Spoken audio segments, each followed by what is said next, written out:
Con el ejercicio siempre quemamos calorías, por eso entramos en calor cuando lo practicamos. El calor bueno, que luego está el calor del sofocante sol en verano.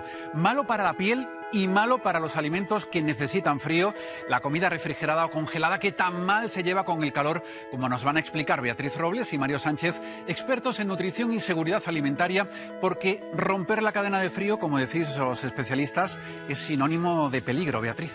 Más todavía en verano. ¿Qué quiere decir romper la cadena de frío?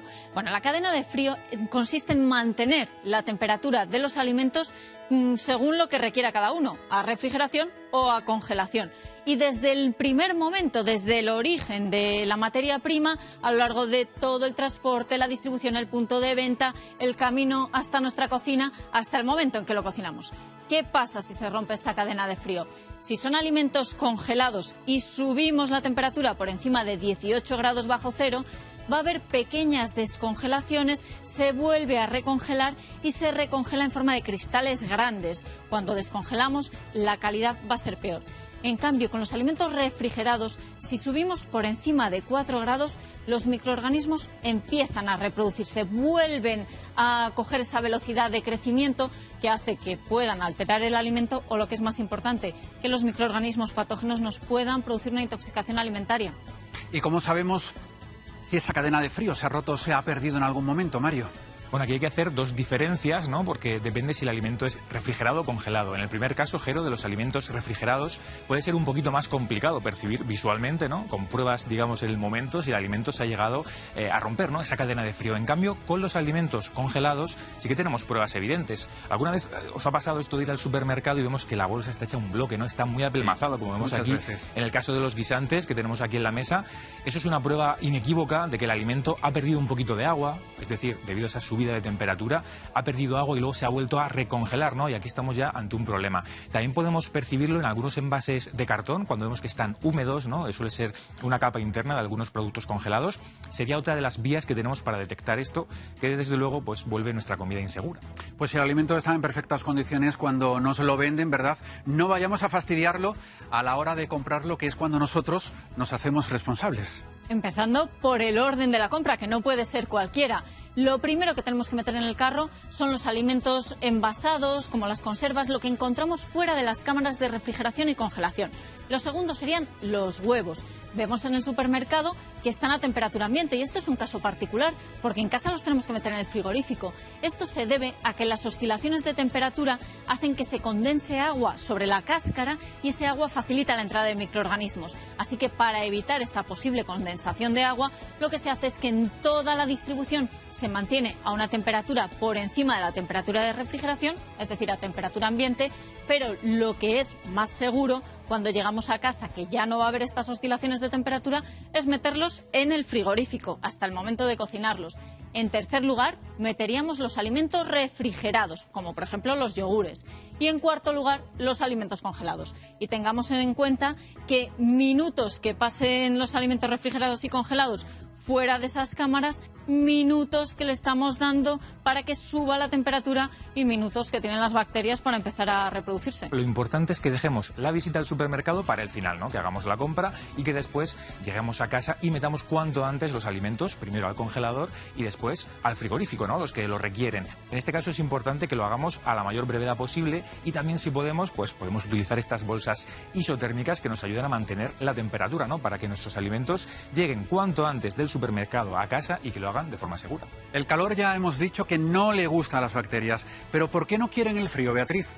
¿Porque mata a las bacterias? No, el frío no mata a las bacterias, Jero, pero el frío las ralentiza, las adormece. Cuanto más frío, más lentas van a estar en su reproducción, en su crecimiento, así que el congelador las detiene completamente, el frigorífico las ralentiza bastante. Cada bacteria tiene una temperatura óptima para multiplicarse y es variable, pero les suele gustar mucho la temperatura ambiente.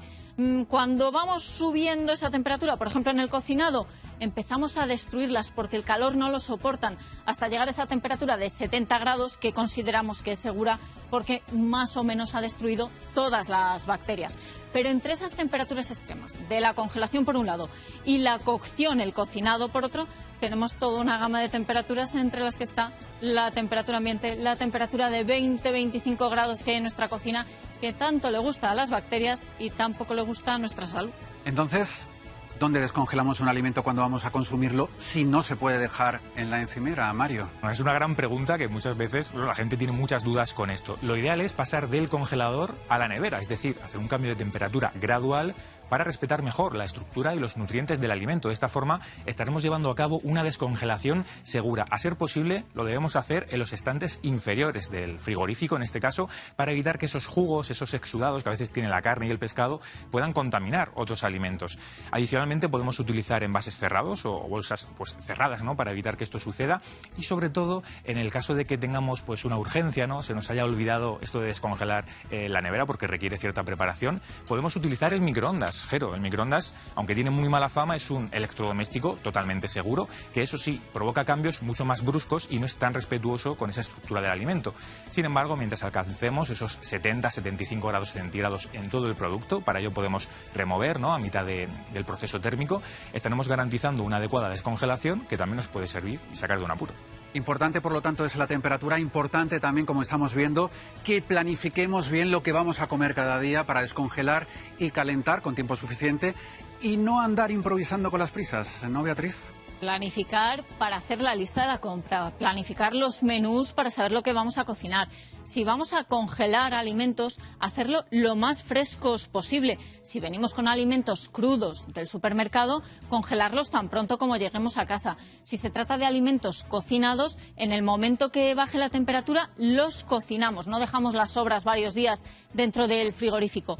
Y para congelarlo, muy importante, vamos a marcar la fecha en la que lo estamos congelando, porque los alimentos no duran eternamente en el congelador. Microbiológicamente sí que van a ser muy seguros, pero van a empezar a aparecer alteraciones que hacen que la calidad no sea la mejor cuando descongelamos. Así que tengamos en cuenta cuánto duran los alimentos en el congelador. Los platos cocinados, las sobras, 3 meses. El pescado, si es graso, también 3 meses. La carne grasa, un poquito más, 4 meses. El pescado blanco, 6 meses. La carne magra nos dura hasta 1 año, 12 meses, lo mismo que las frutas y las verduras.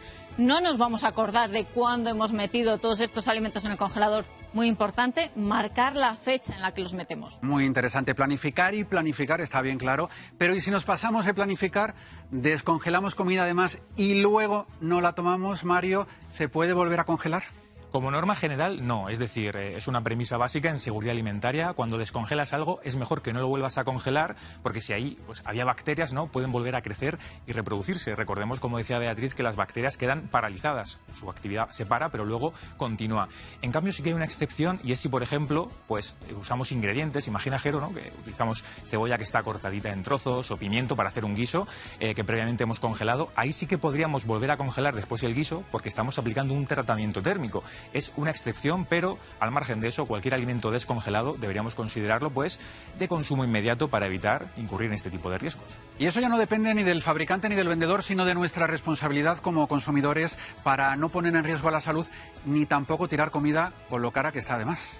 Lo bueno, Jero, es que lo que es bueno para nuestro bolsillo a veces también es bueno para nuestra salud, y este es el caso. Si vamos a comprar alimentos frescos y congelarlos en casa, pues mucho mejor. Los compramos ya ultra congelados, que van a tener un proceso mucho más estandarizado y van a estar con una mejor congelación y una mejor calidad al descongelarlos, porque se hace en la industria a bajísimas temperaturas y además es que son mucho más económicos. Lo importante es su valor nutricional se mantiene. Así que una buena congelación y respetar la cadena de frío. Pues a tenerlo en cuenta este verano, que nos queda todavía muchísimo calor por delante. Gracias, Beatriz y Mario, por estar con nosotros. Muchas gracias, Jero. Gracias.